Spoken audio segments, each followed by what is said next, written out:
Retrouvez Fatoumata Bagaga sur Radio Chine Internationale dans votre magazine Zoom Eco. Chaque mardi, vous aurez des sujets variés et diversifiés sur des questions économiques. Zoom Eco, c'est des reportages, des interviews, des analyses et commentaires d'experts sur des questions d'actualité.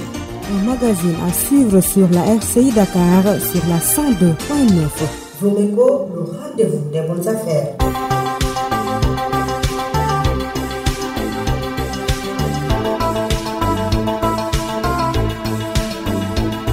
Merci mesdames et messieurs de nous rester fidèles sur la Radio Chine Internationale. À présent, votre magazine Zoom Eco.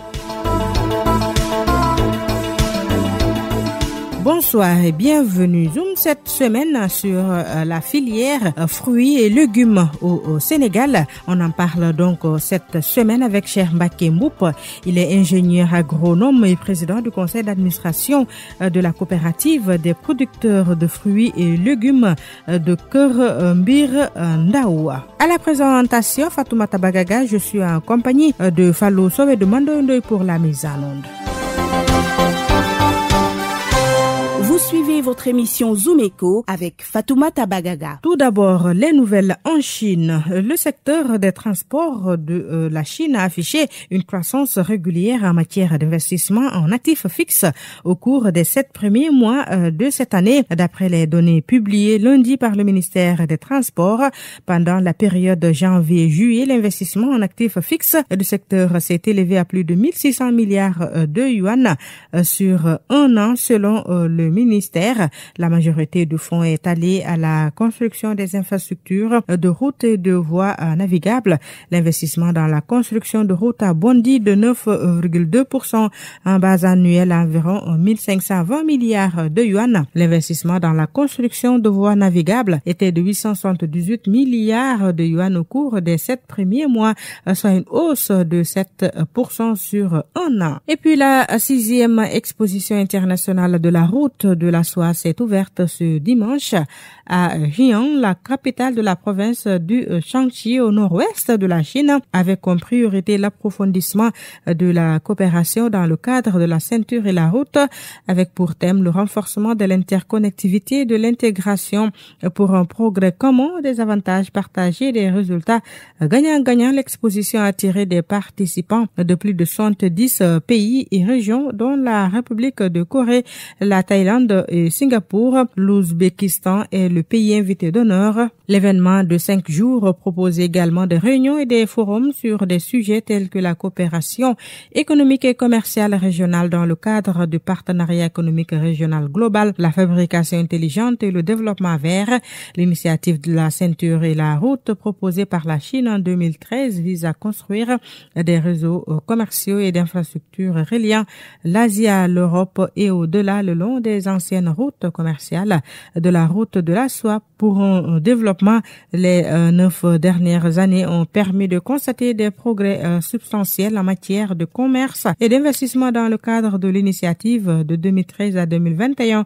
Le volume total des échanges de marchandises entre la Chine et les pays de la ceinture et la route s'est élevé à près de 11 000 milliards de yuan, tandis que les investissements bilatéraux ont dépassé 230 milliards de dollars. Fin 2021, la Chine avait construit 79 zones de coopération économique et commerciale dans 24 pays situés le long de la ceinture et la route, investissant 43 milliards de dollars et créant 346 000 emplois. Et puis le secteur chinois des services a poursuivi sa reprise en juillet, a déclaré ce lundi un responsable, Fu Lingui, porte-parole du bureau d'État des statistiques, a indiqué lors d'une conférence de presse que l'indice de production des services avait augmenté de 0,6%, un glissement annuel le mois dernier. Et puis les investissements dans la promotion immobilière en Chine ont diminué de 6,4% en base annuelle durant les 7 premiers mois de l'année, selon les données publiées ce lundi par le bureau d'État et des statistiques. Durant cette période, les investissements immobiliers immobilières se sont établis à 7 950 milliards de yuan. Les investissements dans les bâtiments résidentiels ont connu une baisse annuelle de 5,8% à 6 020 milliards de yuan. Les ventes de logements commerciaux ont diminué de 23,1%, un glissement annuel en termes de surface. Et puis les investissements en actifs fixes de la Chine ont enregistré une croissance de 5,7% sur un an au cours des 7 premiers mois de l'année selon les données publiées ce lundi donc par le Bureau d'État des statistiques.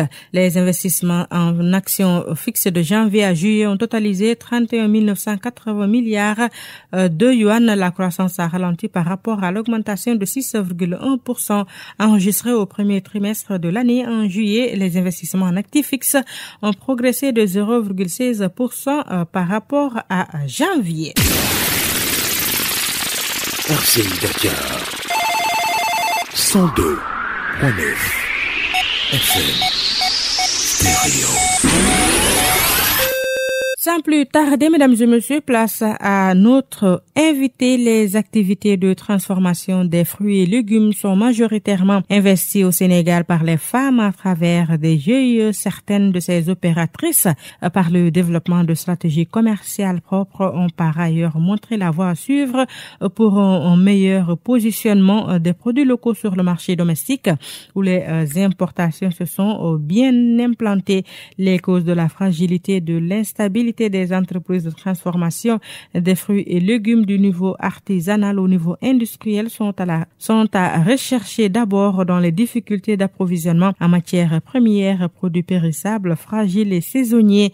Les autres facteurs imputables sont liés au matériel d'emballage coûteux d'accès, difficile au processus de fabrication des produits, même si par ailleurs les techniques et les conditions de production sont connues, et à la commercialisation des produits finis. Quel avenir alors que la transformation des fruits et légumes, la concertation professionnelle, le choix judicieux d'espèces et des produits, la promotion et plus de vigilance pour les partenaires techniques et financiers dans leurs interventions sont sans nul doute les premiers axes d'orientation pour la pérennisation de l'activité. On en parle donc cette semaine avec Cheikh Mbacké Mboup. Il est ingénieur agronome, président du conseil d'administration de la coopérative des producteurs de fruits et légumes de Keur Mbir Ndaw. Vous écoutez Zoom Echo sur Radio Chine Internationale, Sénégal. Bonsoir, monsieur Mbacké. Bonsoir, madame Fatoumata. Comment allez-vous? Bien, alhamdoulilah.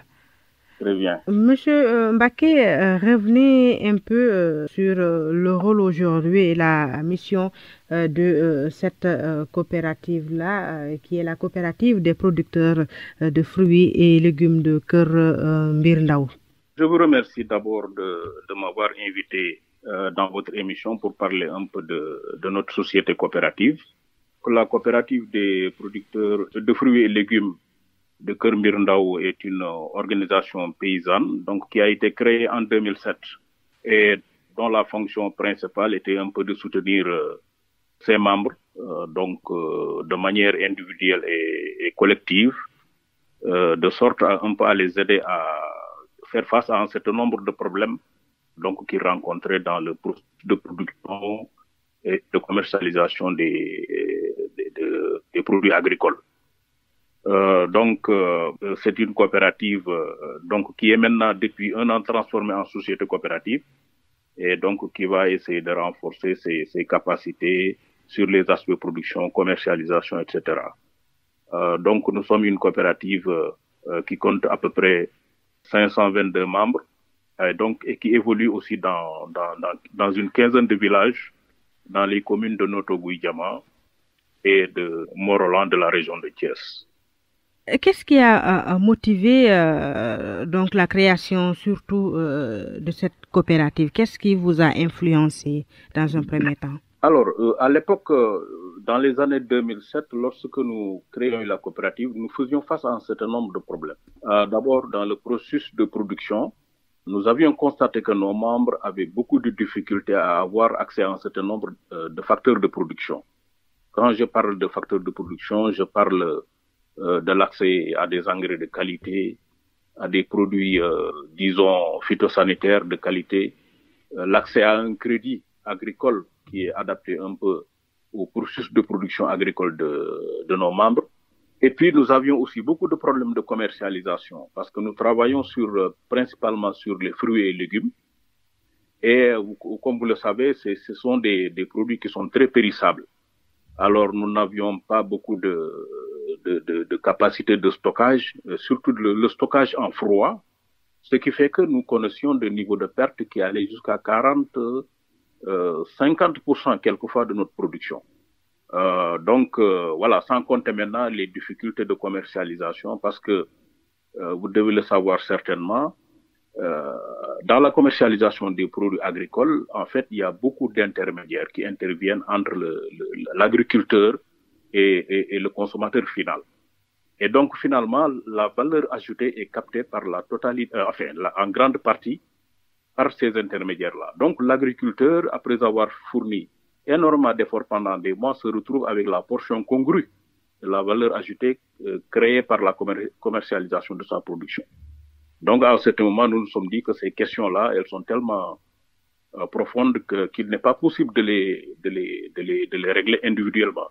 Donc, il fallait qu'on se regroupe pour créer une force commune, donc essayer de voir dans quelle mesure on peut renforcer notre solidarité, par exemple, faire des achats groupés pour régler les questions d'intrants, avoir en tout cas une capacité de négociation aussi pour tout ce qui concerne la commercialisation.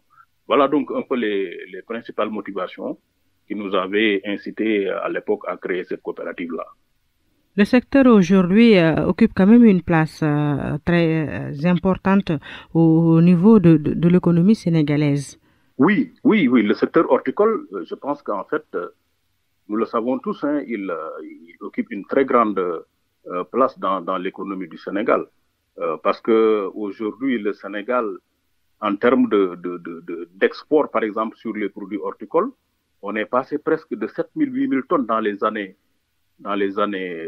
2000. Aujourd'hui, on est à plus de 120 000, 110 000 tonnes. Ça représente au moins 70 milliards disons, de devises qui sont injectées dans l'économie agricole. La production, elle, je pense qu'en 10 ans, elle a été doublée. Nous sommes passés presque de 900 000 tonnes de fruits et légumes dans les années 2011-2012. Aujourd'hui, nous sommes à plus de 1 600 000 tonnes.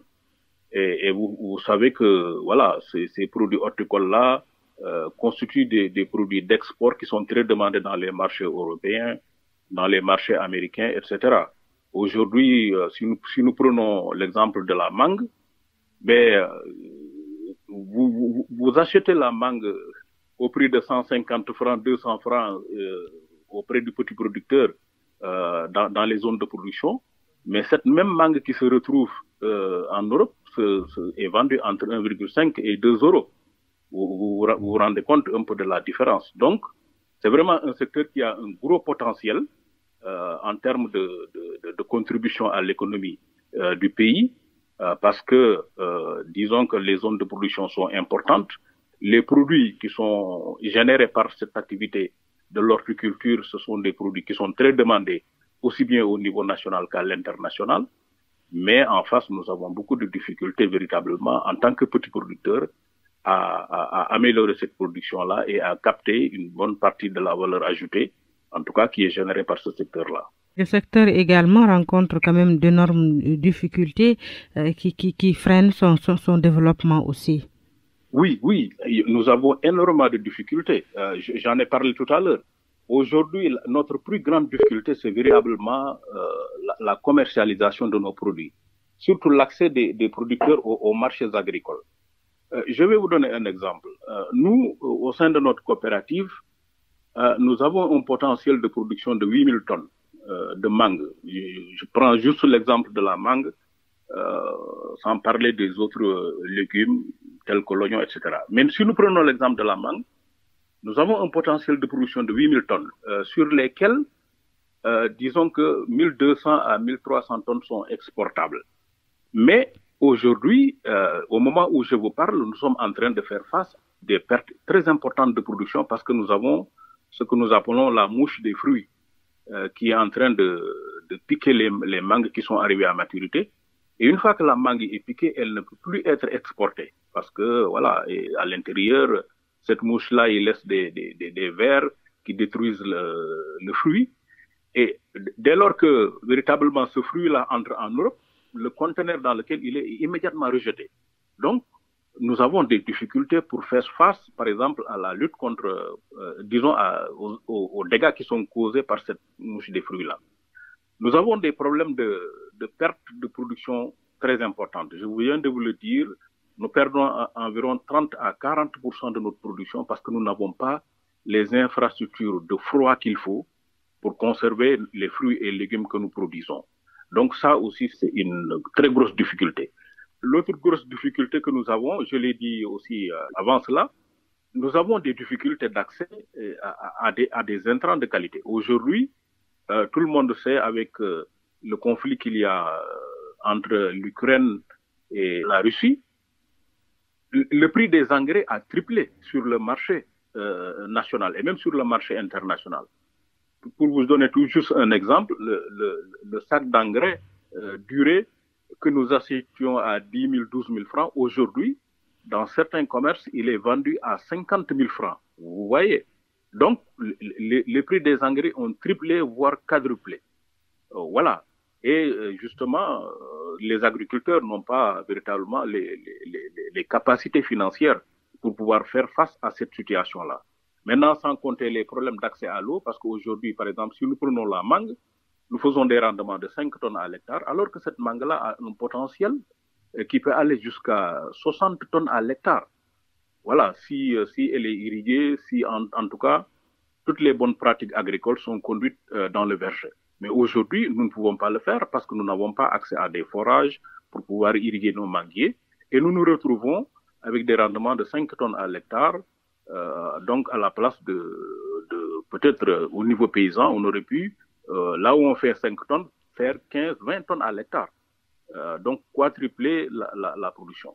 Donc, toutes ces difficultés-là font que nous faisons face véritablement à des difficultés pour développer nos capacités productives. Nous ne pouvons pas commercialiser l'ensemble de nos productions parce que nous en perdons 30 à 40%. Et justement, le reste, nous devons le brader parce que justement, nous n'avons pas accès au marché d'export à l'international et que, bon, entre nous et ce marché-là, il y a des intermédiaires qui captent pratiquement 70% de la valeur ajoutée qui est créée par la commercialisation de ces produits-là. Donc, aujourd'hui, je pense que il est grand temps peut-être que ces coopératives-là au niveau national se fédèrent pour pouvoir inverser un peu la tendance, faire en sorte que 70% de la valeur ajoutée qui est créée par la production agricole dans ce pays-là, ou 60% retourne à l'agriculteur et que 30% aille vers les intermédiaires. Maintenant, pour faire tout cela, il faut qu'on règle ces questions d'accès aux intrants, aux facteurs de production, qu'on règle ces questions de capacité de stockage, qu'on règle ces questions d'accès au marché. Côté exportation également, le Sénégal occupe quand même une place très importante. Oui, absolument. Le Sénégal, je vous le disais il y a quelques instants, le Sénégal était autour de 7 000 tonnes dans les années 2000. Aujourd'hui, nous sommes à plus de 120 000 tonnes d'exportation. Et en fait, ce sont des produits de très haute valeur ajoutée qui sont demandés dans les marchés internationaux. Le Sénégal exporte beaucoup de mangue. Je pense que nous sommes le seul pays qui est le dernier sur le marché international de la mangue. Ça, c'est une très grande opportunité, avec une mangue vraiment de très bonne qualité, qui, sur le plan, si vous voulez, des caractéristiques organoleptiques, etc., est vraiment très demandée à l'international. Nous exportons du melon, nous exportons du poivron, nous exportons de la pastèque, nous exportons en tout cas beaucoup de fruits et légumes. Et c'est véritablement un potentiel qui est loin d'atteindre son optimum de développement. Donc, il y a aujourd'hui un grand progrès qui a été réalisé entre 2000 et maintenant. Donc, pratiquement, on a multiplié par 10 la capacité d'exportation, mais il y a possibilité encore d'aller plus loin en réglant les questions que j'avais préalablement souligner. Les produits de cueillette occupent une place. De plus en plus, on disait que voilà, en Casamance, il y a beaucoup de fruits qui pourrissent. Ce n'est plus le cas? C'est encore le cas. C'est peut-être que quelque part, de manière globale, nous sommes aussi victimes de ce qu'on appelle les changements climatiques à l'échelle mondiale. Mais aujourd'hui, en Casamance, encore, il y a beaucoup de ce qu'on appelle les fruits sauvages, entre guillemets. Le mad, le ditar, le tol, etc. Voilà, les autres produits forestiers, le Dakar, le tamarin, le baobab. En fait, ce sont des produits qui sont encore là dans ce pays-là et qui ont effectivement une très grande valeur ajoutée, en tout cas une très grande possibilité d'exportation. Parce que c'est des produits qui, du point de vue de la valeur nutritionnelle, sont extrêmement intéressants. Le baobab, aujourd'hui, bon, c'est pratiquement un produit qui est demandé sur l'ensemble, dans le monde entier. Il y a un certain nombre de produits forestiers, peut-être qui sont encore très localisés, quand je pense au mad, au ditar, etc., mais qui sont là, qui sont commercialisés. Peut-être que il y a besoin de mieux organiser les circuits de commercialisation, et peut-être voilà, de mieux les faire connaître. Il y a aussi peut-être un travail de recherche à faire parce que je pense qu'aujourd'hui, le mad, il a un potentiel tel que il serait intéressant, par exemple, de mieux le domestiquer et qu'au lieu de se contenter d'une cueillette, qu'on fasse carrément des exploitations de mad, des fermes de production de mad, des fermes de production de ditar, etc. Nous l'avons fait, par exemple, sur le tamarinien. Aujourd'hui, il y a des fermes qui ont des centaines, voire des milliers de tamariniers qui sont produits, voilà, bien traités, emballés et exportés, ou même vendus sur le marché local. Donc, il y a besoin peut-être de domestiquer un peu, de faire un travail de recherche pour mieux domestiquer ces fruits dits sauvages, améliorer la productivité, voire même les qualités nutritionnelles et organoleptiques. Et donc, si on le fait, je pense qu'il y a des parts de marché à gagner aussi au niveau international pour ces produits-là. Mais encore une fois, c'est des produits qui sont là, qui sont très demandés, et même par la grande industrie agroalimentaire au niveau mondial. Hein. Moi, je suis un ancien chercheur à Nestlé, mais à l'époque, nous avions beaucoup travaillé sur ce que nous appelions à l'époque les ingrédients traditionnels africains. Ce sont les mad, ce sont les ditars, ce sont le moringa, le sap-sap. Et donc, qui sont demandés à l'international du fait de leur valeur nutritionnelle et organoleptique. Mais je pense qu'il y a un travail de recherche pour améliorer la productivité, pour améliorer la qualité, parce que si on veut gagner des parts de marché à l'international, il faut que ces paramètres-là soient réunis, qu'on ait une production qui est importante et constante dans le temps, mais aussi qui est de qualité, qui répondent aux normes de qualité qui sont demandées dans l'Union européenne, aux États-Unis, etc. Parce qu'effectivement, si on veut faire, par exemple, une industrie de transformation de jus de tamarin, ben on ne peut pas se permettre d'investir, par exemple, 1 milliard sur une ligne de transformation et qu'au bout de 3 mois, on n'a plus de matière première de tamarin pour faire les jus. Et donc, il faut que la production soit constante, qu'elle soit de qualité et qu'elle réponde aux normes vraiment alimentaires qui sont édictées, par exemple, dans les pays de l'Union européenne, des États-Unis, etc. Côté légumes également, le Sénégal occupe une place très importante. Mais ce qu'on remarque, c'est que de plus en plus, les producteurs ont tendance à produire les mêmes variétés et cela ne les facilite pas la tâche côté commercialisation.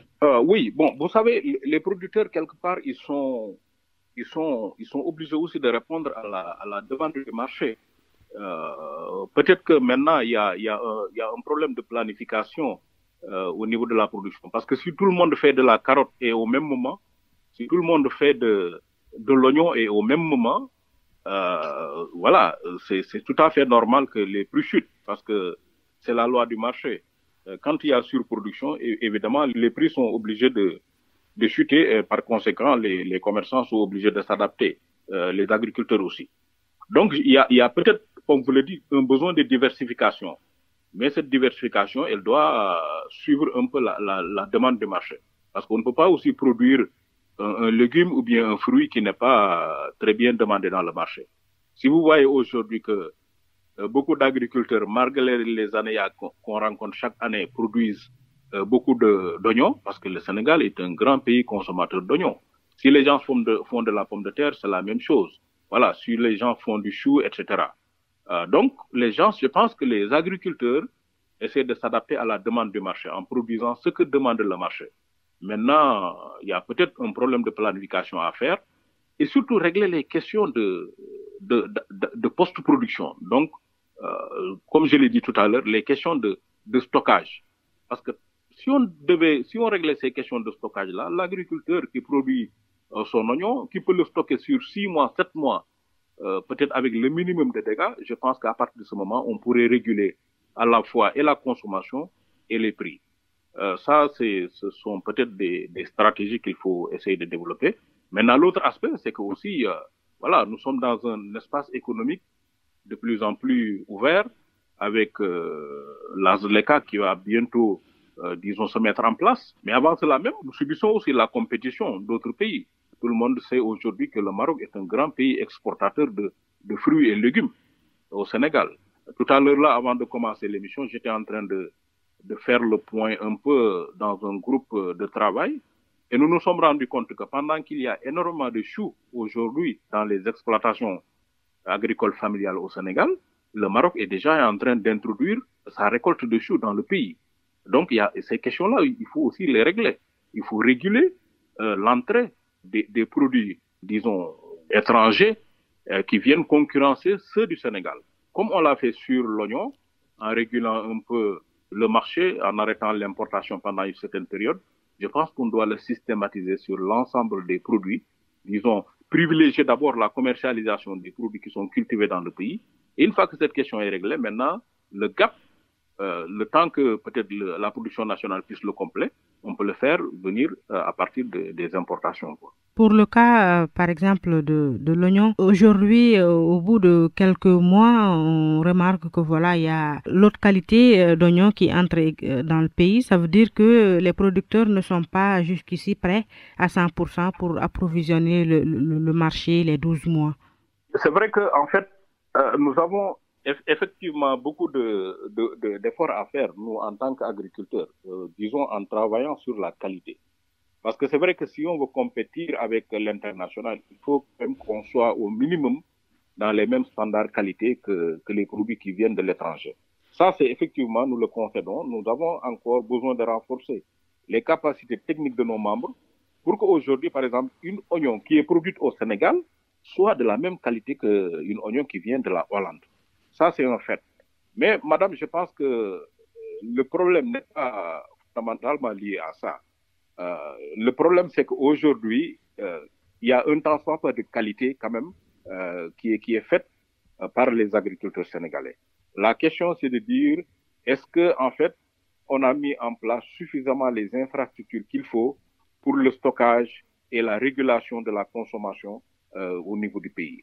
Je pense qu'il y a beaucoup d'efforts qui sont en train d'être faits par le gouvernement à travers le marché d'intérêt national avec le mécanisme de récépissé d'entrepôt qui permet un peu aux agriculteurs d'avoir des infrastructures de stockage.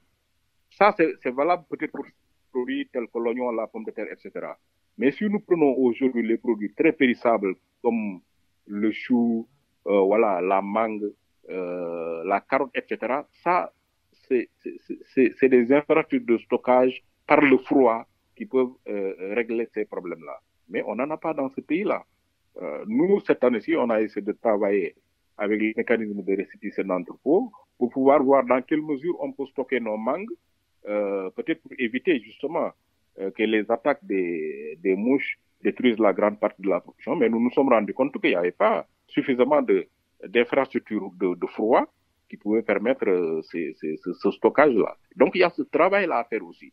Nous sommes d'accord qu'aujourd'hui, les agriculteurs doivent faire beaucoup plus d'efforts pour produire de la qualité, de manière à épouser les standards internationaux, mais en même temps aussi, il y a des efforts à faire, peut-être en rapport avec le secteur privé, dans une approche partenariat public-privé, producteur, de mettre en place des infrastructures qui nous permettent, aujourd'hui, une fois que la production est terminée, qu'on puisse la stocker et approvisionner le marché en fonction justement de la demande, quoi. Ça, je pense que c'est une approche sur laquelle nous devons réfléchir ensemble, quoi. Nous, en tant que société coopérative, en rapport avec le secteur privé et aussi avec le gouvernement du Sénégal. Au-delà de tout ce qui est stockage et autres, il faut aussi miser sur la transformation. Absolument, absolument. La transformation, je pense que c'est un maillon sur lequel, il y a beaucoup de dynamisme, hein, surtout du côté des groupements des femmes dans le pays. Je pense que partout dans le Sénégal, nous voyons des femmes qui sont formées sur la transformation des produits agricoles. C'est bien, c'est vraiment une très bonne chose, mais je pense qu'encore une fois, moi je le dis souvent, hein, c'est bien de faire ça, mais on n'est pas encore dans la dynamique, disons, dans ce secteur de la transformation, d'entrer en compétition avec les multinationales. Il faut que ça soit mieux organisé. Aujourd'hui, vous partez dans une commune, vous voyez par exemple 20, 30, 40 groupements de promotion féminine. Chacune fait de la transformation dans son petit coin. Mais plus le nombre de personnes qui est, disons, impliquées dans le processus de transformation est important, moins aussi la qualité du produit est importante. Donc, il y a peut-être besoin de mieux organiser cela. Est-ce qu'il n'est pas possible aujourd'hui, par exemple, tous ces groupements de promotion féminine qui travaillent sur la transformation des fruits et légumes, des produits agricoles de manière globale, est-ce qu'il n'est pas possible de les regrouper en coopératives dans les communes et, par exemple, de créer des unités semi-industrielles et industrielles avec le recrutement d'experts de l'agroalimentaire qui travaillent au compte de ces groupements-là. Je pense que avec cette approche-là, on gérerait mieux les aspects qualité. Et puis l'aspect solidarité aussi permettra peut-être de lever beaucoup plus d'argent, d'acheter beaucoup plus de matières premières et de faire des produits qui seraient, en tout cas, du point de vue qualité, du point de vue nutritionnel, du point de vue qualité organoleptique, en tout cas mieux à même de satisfaire les consommateurs sénégalais. Ce qu'on voit aujourd'hui, en fait, c'est véritablement l'envahissement du pays aussi par des boissons qui viennent de l'extérieur, qui sont de très mauvaise qualité, je l'avoue, et dont on sait qu'ils jouent en tout cas un rôle très important dans la santé humaine. Si aujourd'hui on a des problèmes de santé humaine tels que le diabète, l'hypertension artérielle, etc., quelque part ça vient de ces boissons multiples que l'on commercialise dans ce pays, alors que parallèlement, il y avait la possibilité de valoriser la production nationale, tous ces fruits et légumes qui pourrissent dans ce pays, de mieux organiser les groupements de promotion féminine, de mieux organiser les agriculteurs à l'échelle des communes, à l'échelle des départements, et de créer de petites industries vraiment à hauteur d'homme, avec des professionnels de l'agroalimentaire qui transformeraient ces produits-là et qui les mettraient dans le marché national, voire même international. Parfois, ce manque d'harmonisation du côté de ces femmes transformatrices-là qui fait que les Sénégalais ont quelques réticences à utiliser, par exemple, ces produits. Oui, c'est tout à fait normal. Bon, là, nous parlons en connaissance de cause, hein, parce que, comme je l'ai dit, moi, j'étais dans la recherche agroalimentaire à Nestlé, mais quelquefois, il nous arrivait d'avoir la curiosité d'analyser les produits qui sont, disons, transformés par nos organisations paysannes en Afrique. Nous l'avons fait un peu partout en Afrique. Mais quand vous faites l'analyse qualité et que vous le comparez, par exemple, aux standards des produits qui nous viennent de l'Union européenne, ou même quelquefois des pays du Nord, du Maghreb, du point de vue, ne serait-ce que par exemple, contenu bactériologique, c'est vraiment assez différent, flagrant même, quoi. Donc de ce point de vue, je pense que si on veut faire de la qualité, comme vous le dites, on a intérêt à mieux organiser, à mieux harmoniser l'intervention de ces groupements de promotion féminine là. Créer des coopératives très solides à l'échelle des communes, des départements, fédérer un peu les énergies, parce que ces femmes-là, elles y mettent de l'argent. Hein.